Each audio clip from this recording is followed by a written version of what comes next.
Salut l'équipe, j'espère que vous allez bien. On va analyser ensemble aujourd'hui les matchs aller de 8e de finale de Ligue Europa du 11 mars et vous donner nos confiances concernant ces rencontres. On va aussi vous proposer une grosse confiance qui sera normalement disponible sur le Telegram. Alors n'hésitez pas à nous rejoindre. Le lien est en description l'équipe si vous souhaitez vraiment encaisser. Avant de commencer, n'hésitez pas à liker la vidéo. Et à 100 j'aime, on refera une vidéo sur la Ligue Europa. On sait que vous adorez ce concept. On a eu plus de 4000 vues sur la dernière vidéo et on vous en remercie.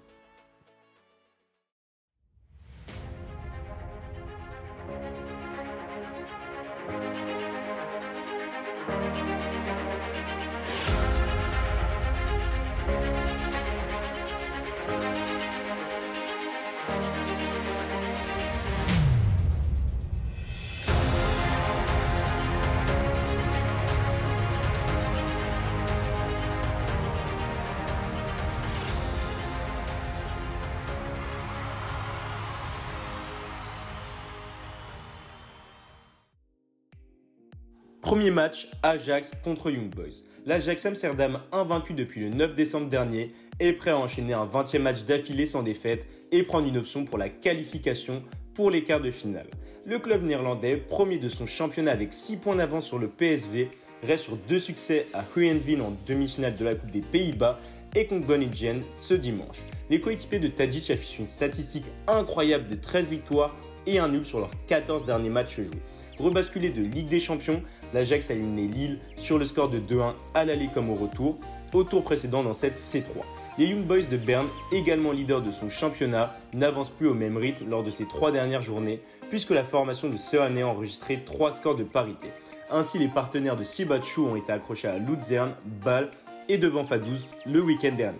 Avec seulement 2 succès à l'extérieur de ses 15 derniers déplacements en C3, le club suisse reste néanmoins sur une belle victoire à Leverkusen le 25 février dernier.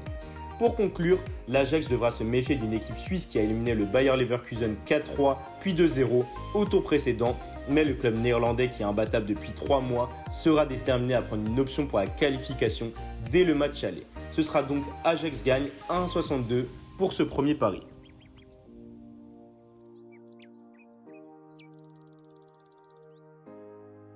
Second match, Roma contre le Shakhtar Donetsk. Favori de son groupe de Ligue Europa, la Roma a répondu aux attentes en s'adjugeant avec un bilan de 4 victoires, un match nul et une défaite, et la première place devant les Young Boys Cluj et le CSKA Sofia.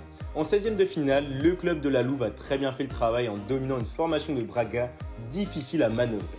Sur la scène nationale, l'équipe romaine est actuellement 4e de Serie A. Point important, l'AS n'a jamais gagné contre le top 7 cette saison dans leur championnat, ce qui est vraiment très incompréhensible. Présent dans le groupe B de Ligue des Champions, le Shakhtar Donetsk a été reversé en Ligue Europa après avoir terminé au 3e rang derrière le Real Madrid et Mönchengladbach, mais devant l'Inter. Au tour précédent, la formation ukrainienne a fait parler sa suprématie et sa grande espérance européenne pour écarter les Israéliens du Maccabi Tel Aviv. Quadruple champion d'Ukraine en titre, le Shakhtar est un peu plus en difficulté cette saison et figure au 2e rang du classement avec 4 unités de retard sur le Dynamo Kiev. Invaincus lors des 15 premières journées, les coéquipiers de Marlos ont connu leur premier accroc contre le 3e, mais ils ont en revanche repris leur marche en avant le week-end dernier avec un succès acquis sur la pelouse de l'Olympique Donetsk. L'entraîneur de la Roma doit encore composer avec les défectifs de la pépite absente de longue date Zaniolo, de l'incontournable milieu Veretout, de l'important défenseur Ibanez, des remplaçants Santon et Calafiori et de l'attaquant désormais moins utilisé Dzeko. Pour le Shakhtar Donetsk, le taulier du milieu de terrain Stepanenko et l'absent de longue date Malichev sont encore indisponibles cette semaine car ils sont blessés. Pour cette rencontre, l'entraîneur devra largement se reposer sur une importante colonie brésilienne. Nous y retrouverons notamment les latéraux Dodo et Ismaili, le milieu Alan Patrick et l'ailier Tyson. Les orites naturalisés ukrainiens Marlos et Junior Moraes devraient logiquement être titularisés. Avec des résultats très corrects en Ligue des Champions cette année contre des équipes comme le Real ou l'Inter, je vois le Shakhtar au moins accrocher le nul contre l'équipe romaine. Ce sera donc nul ou Shakhtar avec la très belle cote 2,05 pour ce match.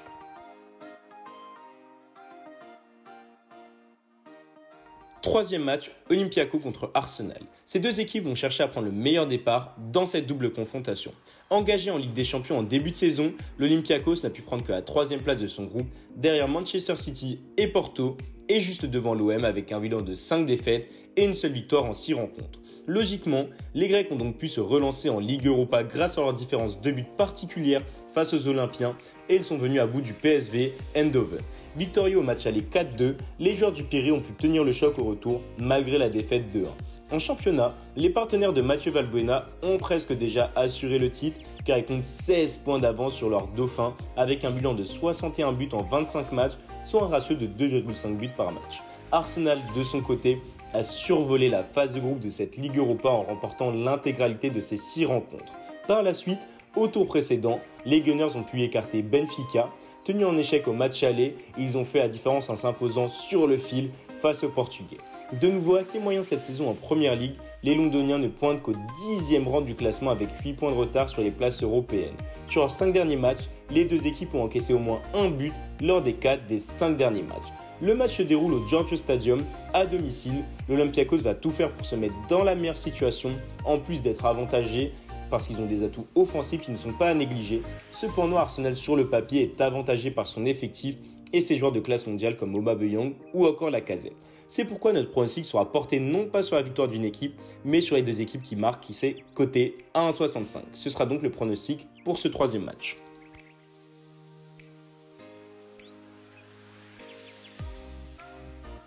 Dernier match, Manchester United contre l'AC Milan. C'est le grand choc de ces huitièmes de finale de ces trois. Faisant partie des grands favoris de cette édition, Manchester United défie l'AC Milan. Ce match aller se dispute d'ailleurs à Old Trafford. Les Red Devils feront tout pour se mettre dans les meilleures dispositions avant de se déplacer en Italie.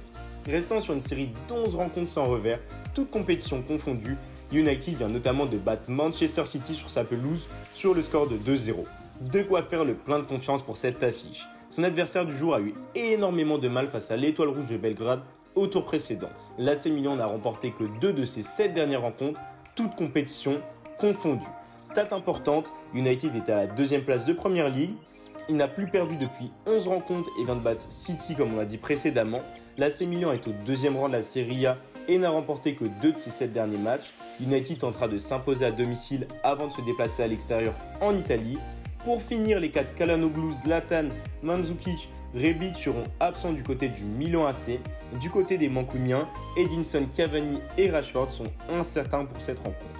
Pour conclure, venant de s'imposer face à Manchester City, United a fait le plein de confiance et les Red Devils tenteront de s'imposer lors de ce match aller face à l'AC Milan. Ce sera donc victoire United à 1,65.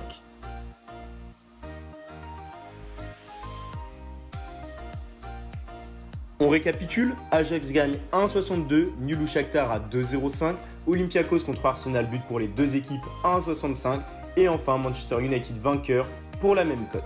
Voilà l'équipe, c'est la fin de notre analyse. N'hésitez pas à nous dire en commentaire quel prono vous allez suivre de notre analyse et surtout n'oubliez pas de rejoindre notre Telegram disponible en description pour accéder à notre grosse confiance. Je vous souhaite à tous une très bonne soirée et je vous dis à bientôt. Allez, salut l'équipe!